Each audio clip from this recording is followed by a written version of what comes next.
नमस्कार, आप सुन रहे हैं शब टॉक्स। पता है आज का दिन यानी 19 नवंबर बेहद खास है। क्यों? क्योंकि आज है अंतर्राष्ट्रीय पुरुष दिवस यानी इंटरनेशनल मेंस डे। आप में से कईयों को ये दिन के विषय में मालूम होगा, लेकिन बहुत ऐसे भी होंगे जो इस दिन से अनजान होंगे। इसलिए आज हम उस शख्सियत को आभार प्रकट करना चाहते हैं जो कभी पिता के रूप में, तो कभी बेटे के रूप में, कभी पति के रूप में, तो कभी भाई और दोस्त के रूप में बिना कुछ कहे बहुत कुछ कर जाते हैं। तो इस खास दिन पर हम आपके लिए दो खास कहानियां लेकर आए हैं, ऐसे महान पुरुषों की कहानियां जो भारत माँ की शान है।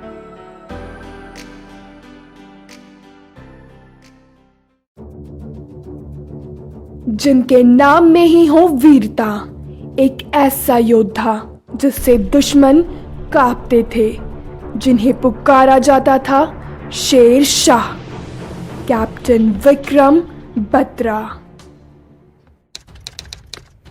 1 जून 1999 कारगिल। ये वो दिन था जब लेफ्टिनेंट विक्रम बत्रा ने दुश्मन के खिलाफ मोर्चा संभाल लिया था। प्रारंभिक तैनाती के साथ लेफ्टिनेंट विक्रम बत्रा ने हम्प व रॉक नोब की चोटियों पर कब्जा जमाकर दुश्मन सेना को मार गिराया था। इस सफलता ने उन्हें लेफ्टिनेंट से कैप्टन विक्रम बत्रा बना दिया। इस पदोन्नति के बाद उन्हें एक अहम जिम्मेदारी दी गई।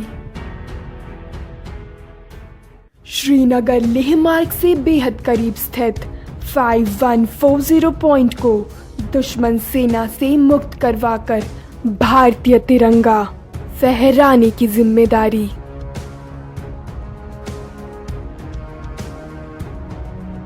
जून 1999 सुबह करीब 3:30।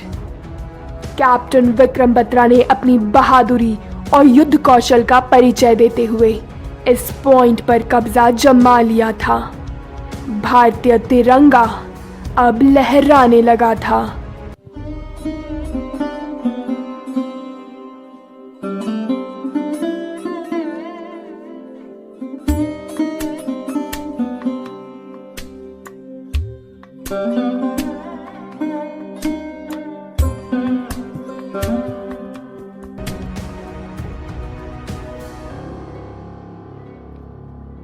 .5140 पॉइंट पर तिरंगा फहराने के बाद कैप्टन विक्रम बत्रा ने अपने वरिष्ठ अधिकारियों को एक संदेश भेजा।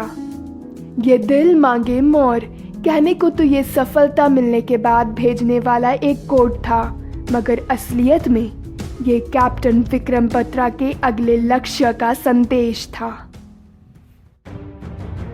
साहस और शौर्य का दूसरा नाम, कैप्टन विक्रम बत्रा, और इसी के साथ उनका दूसरा लक्ष्य 4875 पॉइंट पर भारतीय ध्वज लहराने का लक्ष्य। कैप्टन विक्रम बत्रा लेफ्टिनेंट अनुज नैयर और लेफ्टिनेंट नवीन सहित अन्य साथियों के साथ अपना अगला लक्ष्य हासिल करने निकल पड़े, मगर दुश्मनों को भनक लग चुकी थी। .4875 चोटी एक ऐसी मुश्किल जगह थी जहां दोनों ओर खड़ी ढलान थी और एकमात्र रास्ते की दुश्मनों ने भारी मात्रा में नाकाबंदी कर रखी थी। 7 जुलाई 1999 इस कार्य को जल्दी पूरा करने के लिए कैप्टन विक्रम बत्रा ने संकीर्ण पठार के पास से शत्रु के ठिकाने पर आक्रमण करने का निर्णय लिया। लड़ाई भीषण थी, दोनों तरफ से गोलियों की बौछार जारी थी। युद्ध के दौरान कैप्टन विक्रम बत्रा गंभीर रूप से घायल हो चुके थे, लेकिन फिर भी वो रेंगते हुए शत्रुओं की ओर ग्रेनेड फेंक रहे थे। वहां से काफी शत्रुओं का सफाया हो चुका था।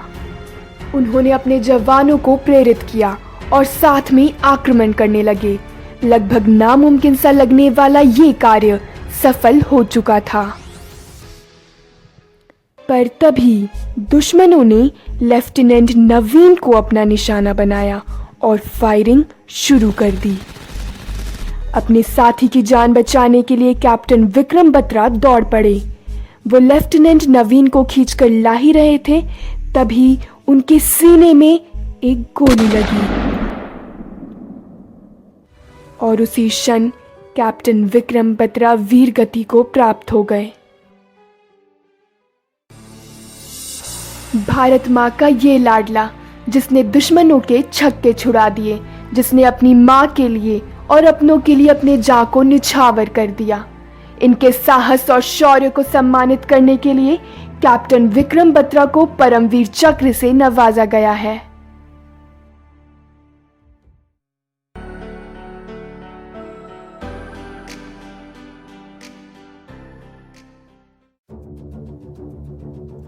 जिन्होंने आतंकवादियों को अपना लोहा मनवा दिया। 26/11 के नायक, a real commando, major Sandeep Unnikrishnan.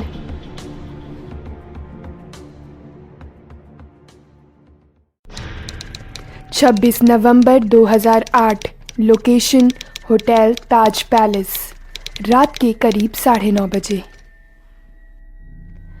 हथियार और बम से लैस 4 आतंकवादी होटल ताज में दाखिल हुए।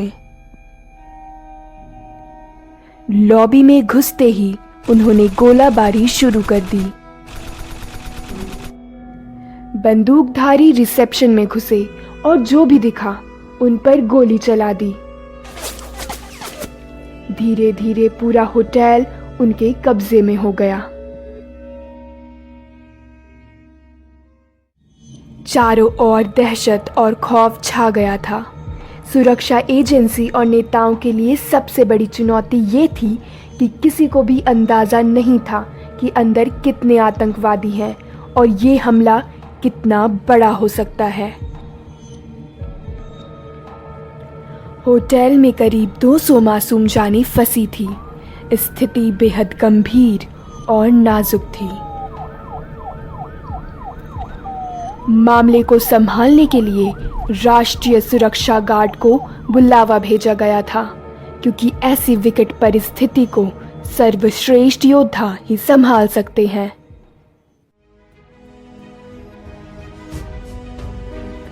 ताजमहल होटल के इस ऑपरेशन की कमान मेजर संदीप उन्नीकृष्णन के हाथों में थी। उन्हें टीम का कमांडर नियुक्त किया गया था। संदीप अपने कमांडो के साथ होटल की बिल्डिंग में घुसे।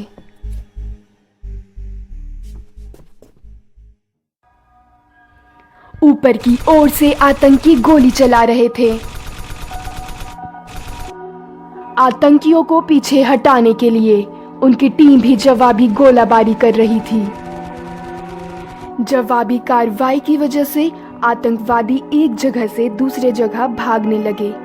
इतने बड़े होटल में आतंकवादी कहाँ छुपे हैं ये भाप पाना मुश्किल था। मेजर संदीप के लीड में टीम आगे बढ़ी। वे सीढ़ियों से होते हुए 6ठी मंजिल पे पहुंच गए। सीढ़ियों से होकर निकलते समय उन्होंने पाया कि तीसरी मंजिल पर आतंकवादी हैं। आतंकवादियों ने कुछ लोगों को बंधक बना लिया था। कमरे का दरवाजा अंदर से बंद था। दरवाजे को तोड़कर खोला गया। फिर से आतंकवादियों ने गोली चलाई और ग्रेनेड फेंकने लगे। इस गोलाबारी में कमांडो सुनील यादव घायल हो गए, जो मेजर संदीप उन्नीकृष्णन के प्रमुख सहयोगी थे। मेजर उन्नीकृष्णन ने सामने से टीम का नेतृत्व किया और उनकी आतंकवादियों से भयंकर मुठभेड़ हुई। उन्होंने कमांडो सुनील को बाहर निकालने की व्यवस्था की। अपनी टीम को टुकड़ों में बंट जाने को कहा। अपनी सुरक्षा ताक पर रखकर वो अकेले आगे बढ़ गए। उनके आखिरी शब्द थे, ऊपर मत आना, मैं संभाल लूंगा।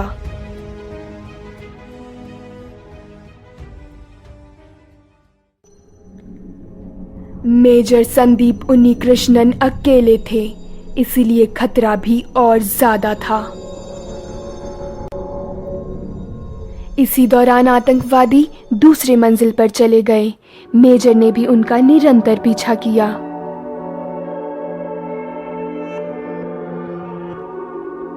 इसके बाद उनका फिर से आतंकियों से सामना हुआ। मुठभेड़ हुई और इस मुठभेड़ में उन्हें गोली लग गई। मेजर संदीप उन्नीकृष्णन जमीन पर गिर गए और खामोशी छा गई।